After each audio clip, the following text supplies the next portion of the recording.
বিসমিল্লাহির রহমানির রহিম। আমরা গত পর্বে হুজুর সাল্লাল্লাহু আলাইহি ওয়াসাল্লাম অন্য নবীদের থেকে মর্যাদায় বড় কিনা ছোট তা জেনেছি। যারা আগের পর্বটি দেখোনি তারা ভিডিওর ডিসক্রিপশন থেকে দেখে নিতে পারো।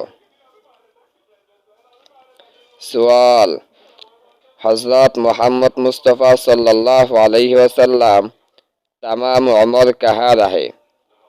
প্রশ্ন: হযরত মুহাম্মদ মুস্তাফা সাল্লাল্লাহু আলাইহি ওয়াসাল্লাম সারা জীবন কোথায় ছিলেন? जवाब: उत्तर 53 साल की उम्र तक आप शहर मक्का मुअज्जमा में रहे। 53 বছর বয়স পর্যন্ত হুজুর সাল্লাল্লাহু আলাইহি ওয়াসাল্লাম মক্কা মুআজ্জমা নগরীতে থাকেন।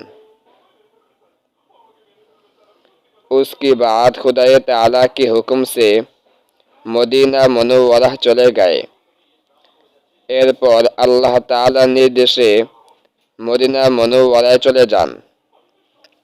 আওয়া 10 সাল ওয়াহা রাহে এবং 10 বছর সেখানে থাকেন। ফির 63 সাল কি উমর মে ওয়াফাত পায়ে, অতঃপর 63 বছর বয়সে ওয়াফাত পান। सवाल: जो कोई हज़रत मोहम्मद मुस्तफ़ा सल्लल्लाहु अलैहि वसल्लम को न माने वह कैसा है?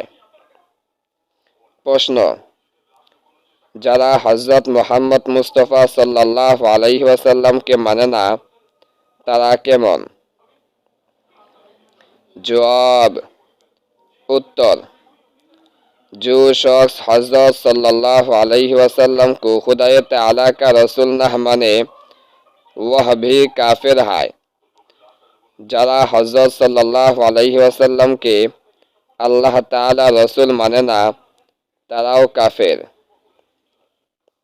सवाल: हज़रत मोहम्मद मुस्तफ़ा सल्लल्लाहु अलैहि वसल्लम को मानने का क्या मतलब है? प्रश्न: हज़रत मोहम्मद मुस्तफ़ा सल्लल्लाहु अलैहि वसल्लम के मानार अर्थ की?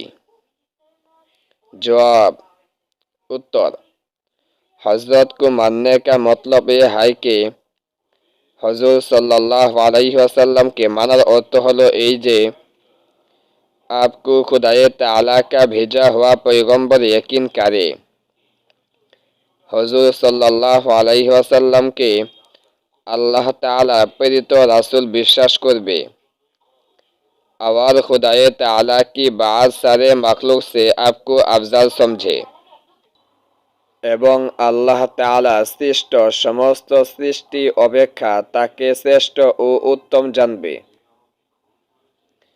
और आपसे मोहब्बत রাখে এবং তার প্রতি ভালোবাসা পোষণ করবে और आपकी हुक्मों की ताबेदारी करे এবং তার নির্দেশাবলীর আনুগত্য করবে। পরবর্তী ভিডিওটি দেখতে আমাদের চ্যানেলটি সাবস্ক্রাইব করে বেল আইকন অল প্রেস করে রাখেন।